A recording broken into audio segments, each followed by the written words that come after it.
Now, in 2003, Chuck, you were elected president of U.S. Figure Skating. What are the primary responsibilities of the president? You're sort of the CEO of the organization.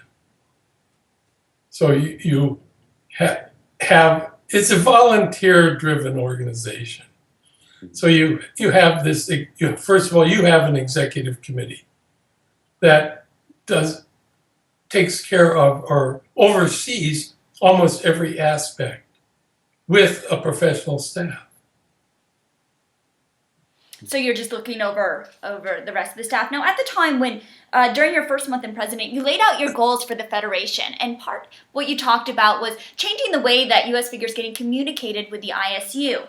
And in part, you said we have to make alliances with other like-minded members to try to affect change. We need to improve our influence. This is where we've been lacking. We have not paid attention to the ISU. We have let things slip. So in what ways did you feel at the time that U.S. Figure Skating wasn't paying attention to the ISU and had let things slip? And what was your fear if things continued the way that they had been? The ISU is not unlike the UN. And we are one vote with all these other, we have the equal vote, as do all the other members. We got one vote, Poland has one vote. And we didn't have alliances or friendships with anybody. I thought maybe because I had been a judge internationally for so long, that I would have a good relationship with a lot of people so that I could help the U.S. Figure Skating by being part of the ISU decision making. But I got to tell you, it didn't work. Bringing people together. So you felt at the time that U.S. Figure Skating was just isolating itself a bit, not using its allies in a sense? Yeah, yes, that we were not a factor.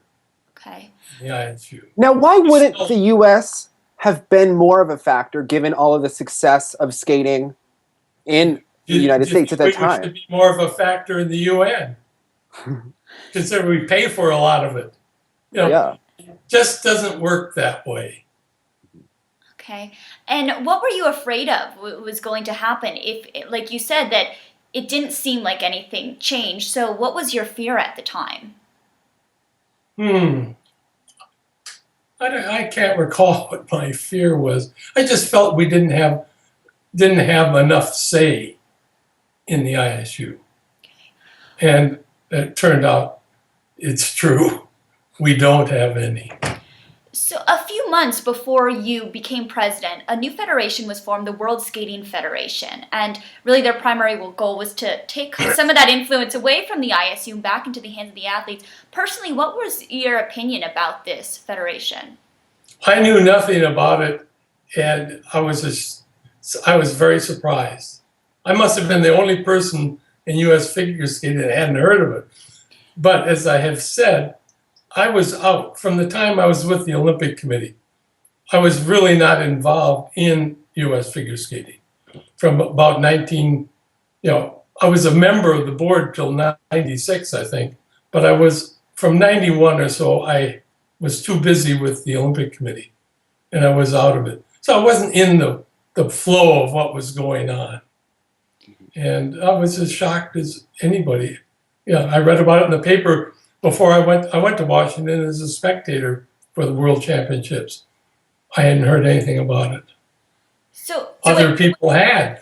A lot of people had, I subsequently found out, a lot of people signed non-disclosure agreements. I don't know if you've heard about that, but they were informed about what was developing, but they had to agree not to say anything, which I was never approached.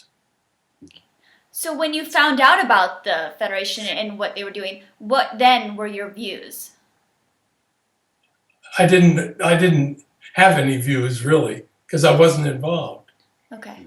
What it did create was they then ultimately later on in April or May, I became more or less a candidate to be president. But I had no particular views at the time. And at the time, U.S. figure skating got some flack for not publicly endorsing the World Skating Federation. Why do you think that was? It was a coup d'etat. Some members wanted to do it, some didn't.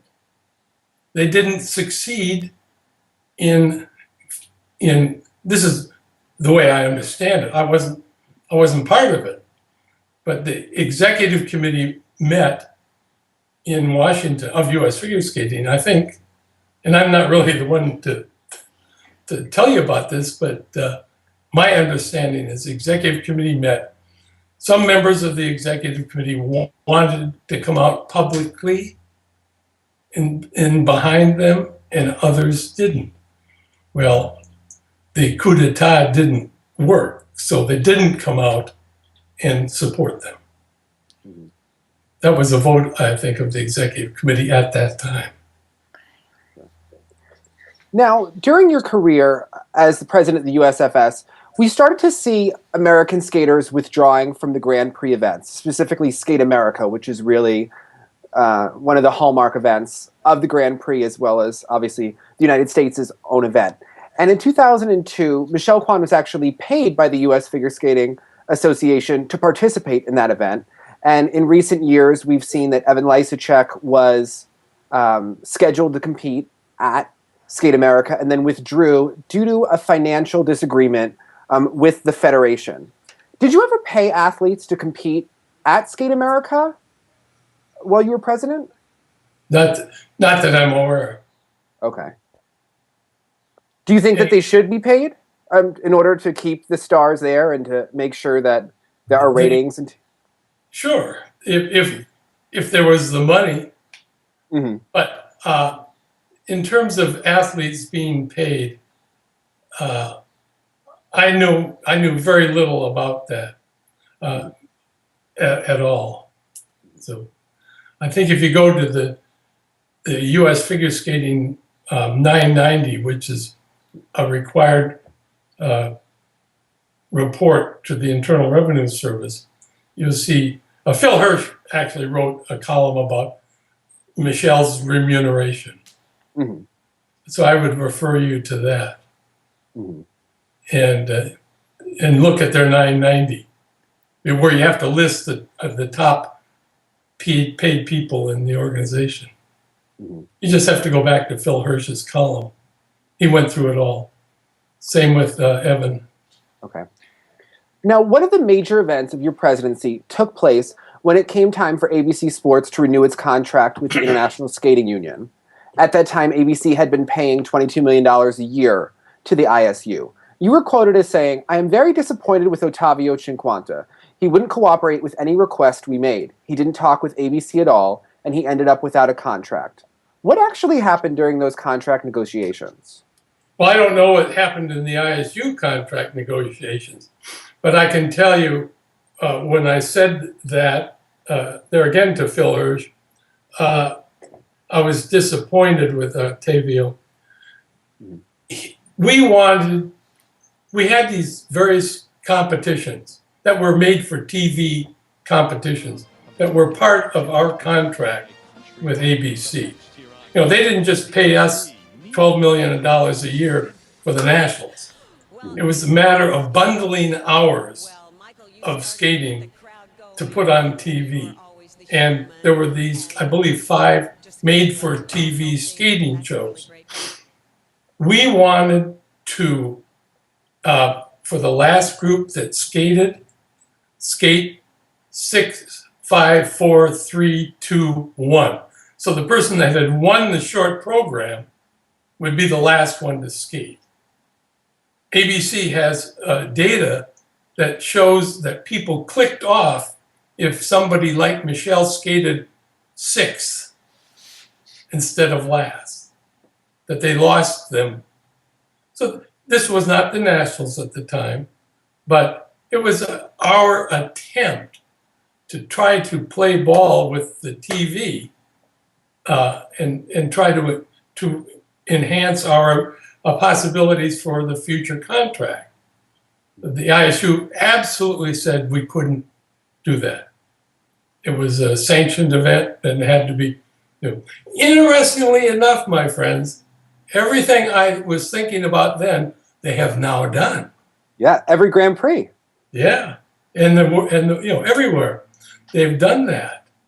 Yet it was something that they couldn't get it done, and it probably is one of the reasons why I left. Is I saw I just couldn't have any impact at all. Now, That's all right. ESPN eventually signed a contract with the ISU for $5 million a year, which is a far cry from $22 million.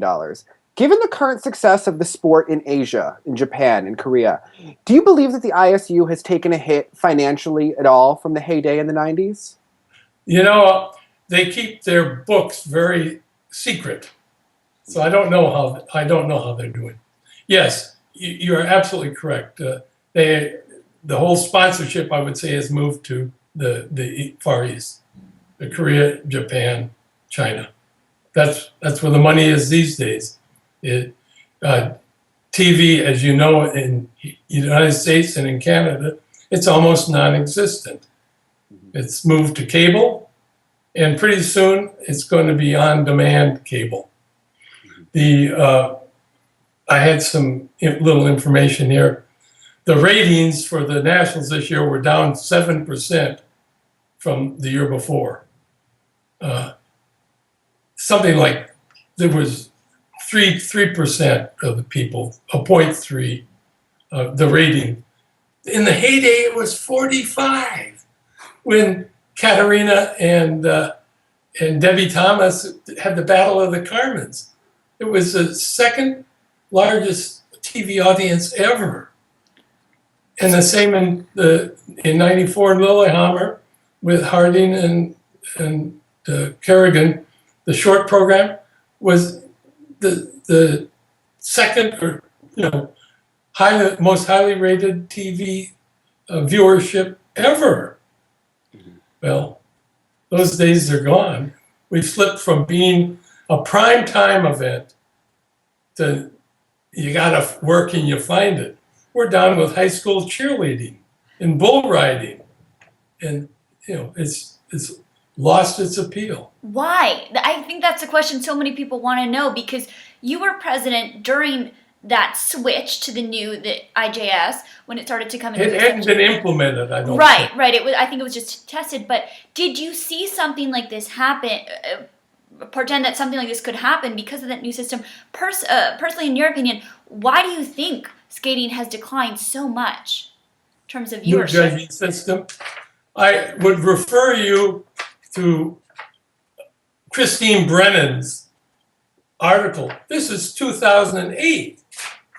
TV ratings slip as figure skating loses its edge. Now there's a pun. We lost our edge. But we've lost our audience. Advertisers pay for eyeballs looking at the screen. They weren't getting, it started out with a high rating, it slipped down to a no rating. Advertisers abandoned us because we lost our fan base because of the new judging system. People couldn't understand it. The skaters at first couldn't understand it. And now people could identify with the 6.0 system. Somebody could say, oh, that nasty judge number 9, whose name they can go boo. Now under this new one, you can't. There's nothing. Nobody even understands. They don't even know who the judges are. And so you can't identify. 2, I think people have been in and out.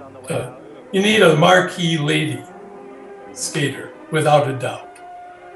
And since Michelle, kids have come in and out. And they've been young kids. And also what I think we miss now is Dick Button. Dick Button is Mr. Skater. He has been. And I've gone to a lot of cocktail parties and various things. Everybody knows what a salchow is. They seem to love that word.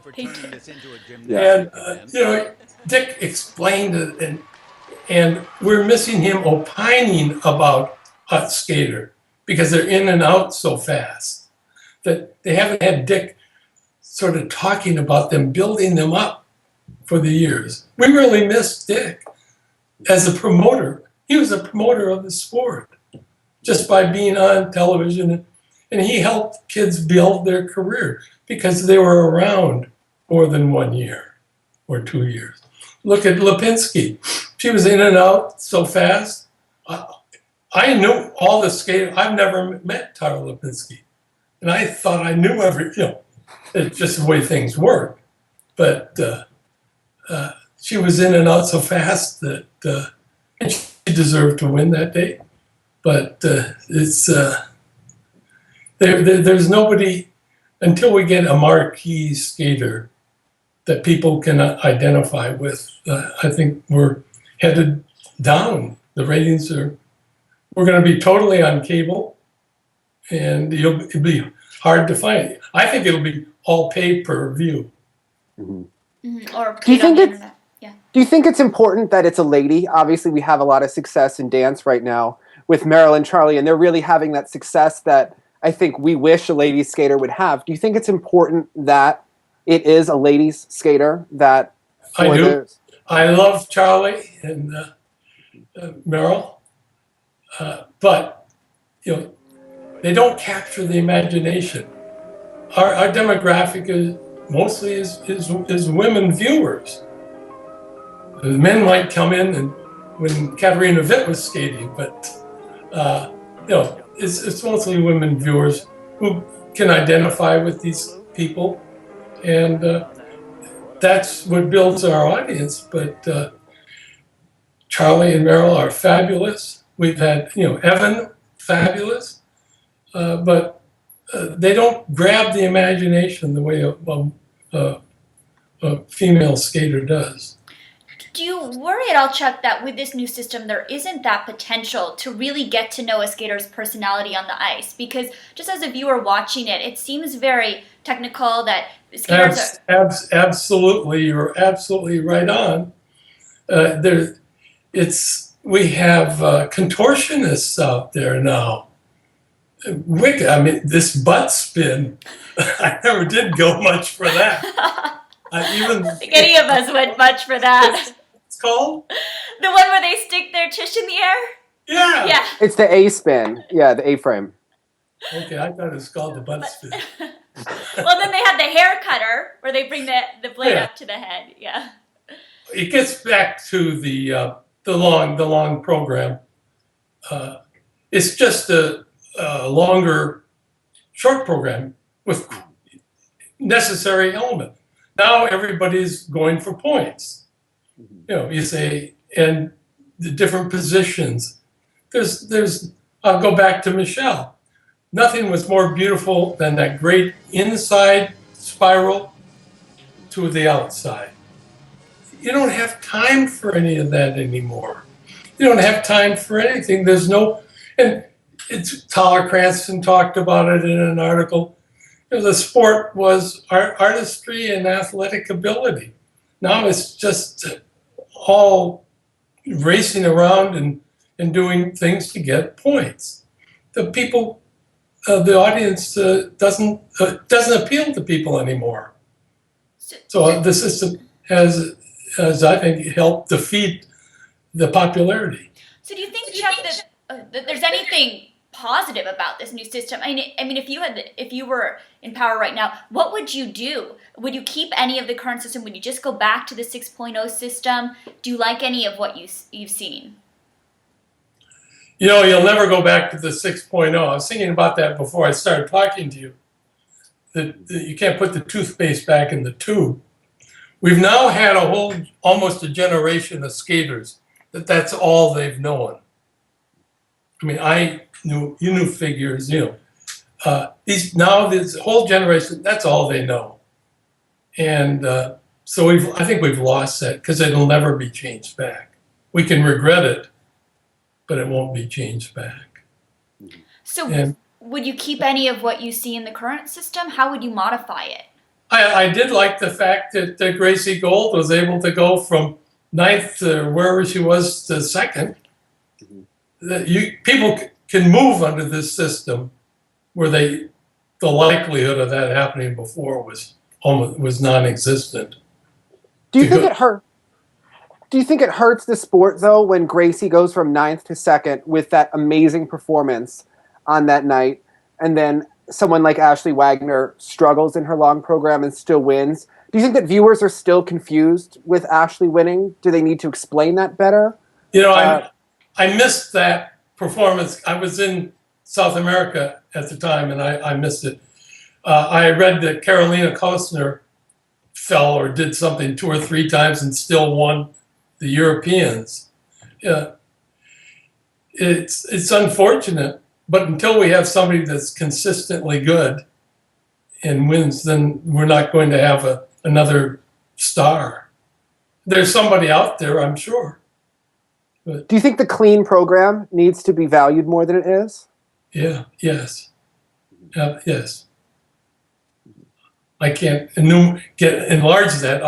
I say, yeah, it'd be nice to see a little more artistic skating. I think we all agree to that. I agree. And at its inception, Chuck, one of the stated benefits of the new system was to eliminate pressure on judges from their own country to try to mark their skaters better because of the anonymity provided by the new system. Do you think this has been achieved? I think that the judges have little to no impact these days. And I think the judges think so. It's more of the points and doing things to gain points. And, in the days when I was judging, you would always race to look at the ordinal sheet to see how you did in relation to everybody else. Now I don't even think the judges look at how they did because, they have so little impact. Now, when was the IJS officially voted on? I know that it was considered a project for a long time, and people felt like it was 2004. Okay. I was and there. What was the Federation's position on It was to vote for it based on the vote of the governing council directing us to vote that way. Mm-hmm. You talked, Chuck, about the judges now in this new system.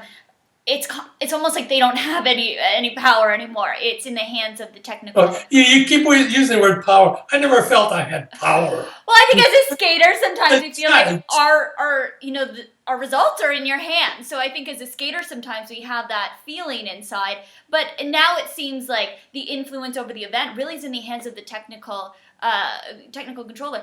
Do you think that's okay? How do you feel about that? Well, it's a judgmental sport, so you're always going to have somebody making a decision that other people are not going to like. And so maybe now it's the technical people that people don't like. We could get into a whole conversation, Jennifer, about judges and skaters. I could spend another 3 hours talking to you about my feeling there. Quickly, I'll say the skaters are brought up to dislike judges. Mm-hmm. And I've never heard a coach say to a skater, I didn't prepare you properly. It's that the judges come in to do a test session and then they're gone. The coach has to come up with some reason why the child didn't do well. And the judges were tough today. And it starts at the very beginning. Do you understand what I'm saying there? That's my feeling about it, that they're brought up to dislike the judges.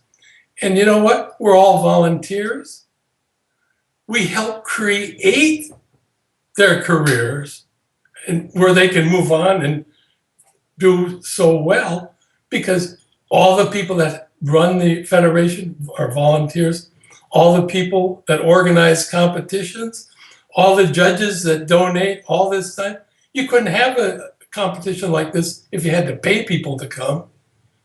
So we're not the judges are not a mean-spirited group. I don't get out of bed at 6 a.m. and say, I'm going to go fail somebody. I do it because I love the sport I love the kids. It's a great experience. It's great, but we seem to always be at loggerheads because we help create people coming up, and then when we get there, we have trouble. They don't, they have agents, various things, who have a different agenda than we're trying just to run an organization that promotes figure skating. What do you think the primary goal of the USFS should be in order to get skating back to prominence? Promote figure skating. Their charter is to promote figure skating in the United States. Mm-hmm. But that doesn't mean just your elite. Mm-hmm. It's your synchronized, it's, the collegiate, there's many facets. The pyramid, the elite is what you see on TV, but we obligated to promote the sport throughout, learn the skate classes and various things. So if you were president today, how would you go about promoting it from the ground up? I don't know. If you're not on television, you're not getting kids into the rink. Most skaters, if you ask them, why did you get interested in skating? It's because we saw it on TV.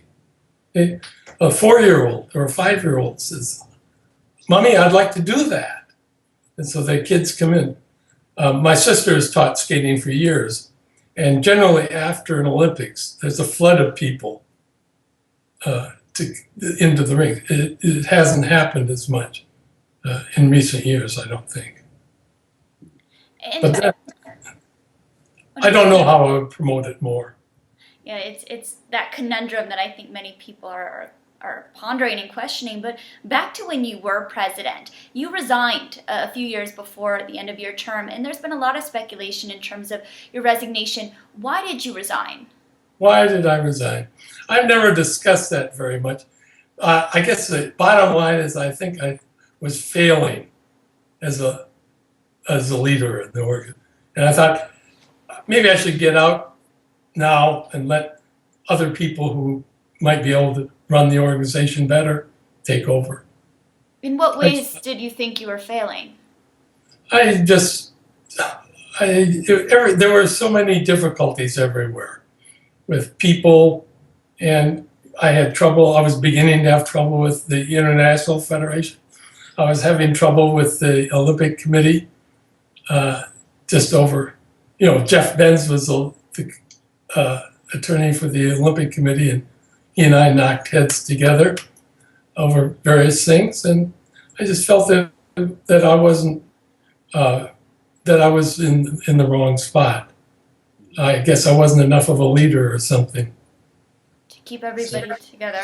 But at the time, you told Phil Hirsch in a Chicago Tribune article that, quote, "the governance of the USFSA is dysfunctional. There is backbiting and bickering over everything." What did you mean by that?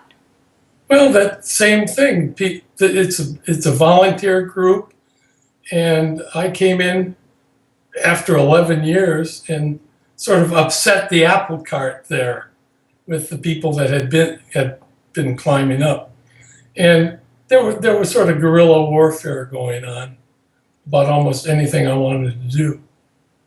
Mm-hmm. So just difficult. that's why I said they need somebody who's just don't make waves. I had thought maybe I could help change the culture a little. I found for me it was impossible. It must have been difficult. Well, we talked. All I wanted. Well, much of what we discussed here during the interview was, how skating's gone through different peaks and valleys, and it really seems like for many people, the talent is still there in the sport. There's still that talent. There's still the love from skating fans, diehard skates, former skaters and judges like myself and yourself. Do you think skating will ever be able to reach the stature it had prior to and during the huge boom it experienced in the 1990s? And if so, we talked about it a little bit, but what do you think the sport needs to get back to that point? That's a tough question, and I don't think I have the answer. Maybe it's a cycle. maybe we're now on a down cycle. We have plenty of talent out there, plenty.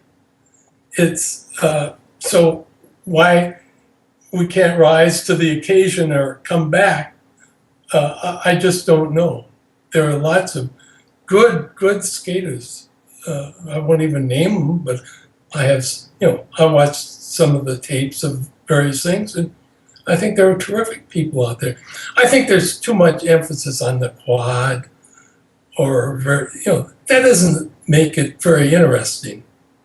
And lots of times there are failures, and very few can complete those things.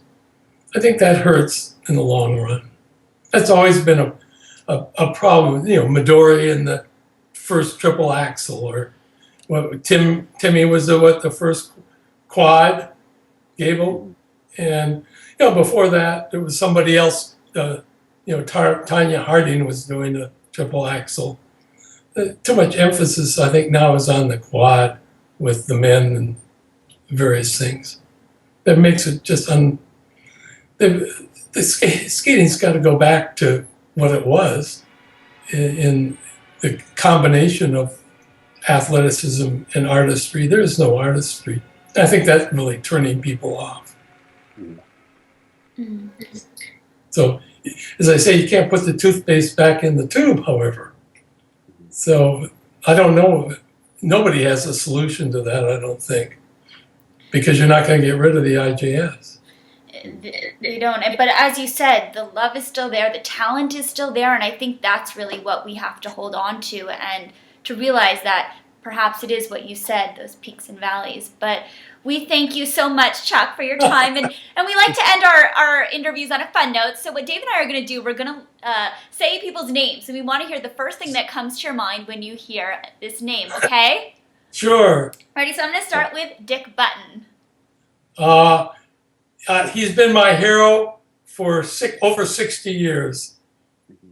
He's terrific. And he's a very smart guy, and has been as I said early on, a great promoter of the sport. And I think we miss him being on television talking about our up-and-coming skaters. Ty Babylonia. Oh, Ty and you got to almost say Ty and Randy. Yeah. Forever two is one. Forever, right? I've known them since they were very young, both of them. And I've always, as I've said, I've always been very fond of Ty, and a great, good skater, nice person. So I agree. We're very fond of her as well. Yeah. We love that. All right, how about Evie Scottfold? Oh, Evie and I have knocked heads for years. We're both stubborn. We're about the same age, but he's a fine coach, and he's got results to prove it. A little tough. Can be unpleasant, as we all know, but he's a good coach. I agree. And he's a friend of mine. In spite of our knocking heads over all the time. Since we were little. In Rochester, Minnesota, I think we used to bang tricycles.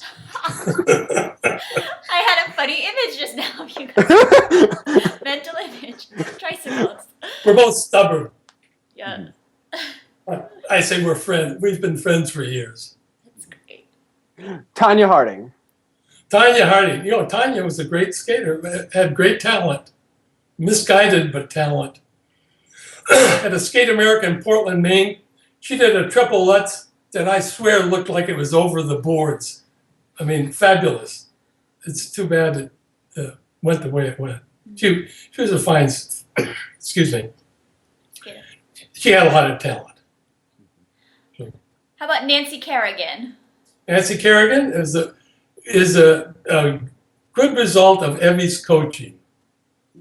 From when she started with him to where the level she worked up to. She's a fine skater. Didier Gaige. DDA is going to be the next president of the ISU. Count it. Put it on your interesting guy. I knew him when he was a skater. He came over. He skated in Colorado. Took from Carlo. I knew him as a kid, and is an interesting character. But you put that in your notebook that he'll be the next president. Here we will. How about Vanessa Riley? Of character. That's Marie, all. That's all. there are YouTube videos about her judging that are great to see. I've seen them, but I know her. She's a character. Marie Renee Lagagne. Marie, oh, wish I'd never heard the name. Many people would agree. How about Scott Hamilton? If anybody's going to succeed Dick Button as Mr. Skating, I think Scott is Mr. Skating too.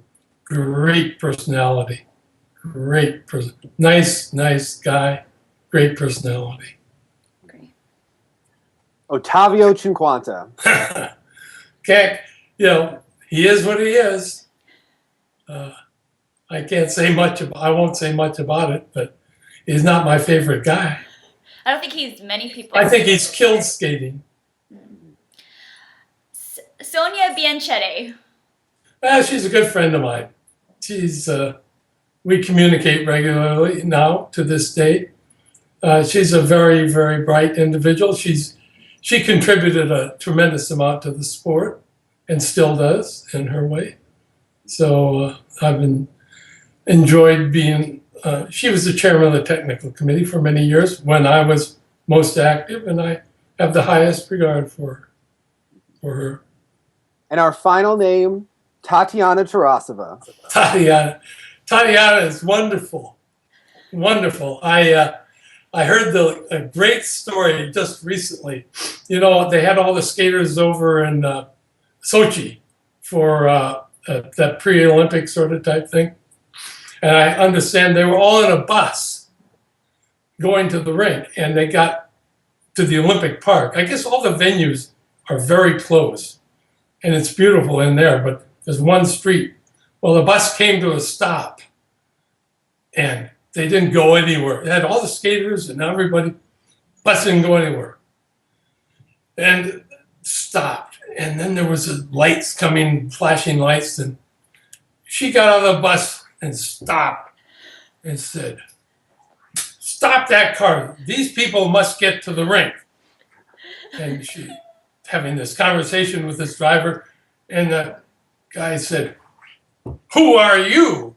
She said, "I'm Tatiana Tarasova." And she said to him, "And who are you?" He said, "I'm the mayor of Sochi." Oh! And well, then they had a lot of words, and it turns out Putin was in the car. Oh my God. She said, "You guys gotta stop that car. These people you invited to come here are waiting, and they're getting the terrible impression." She's one of the most famous people in Russia. She seems so headstrong. Yeah, but she's, as I say, she's one of them.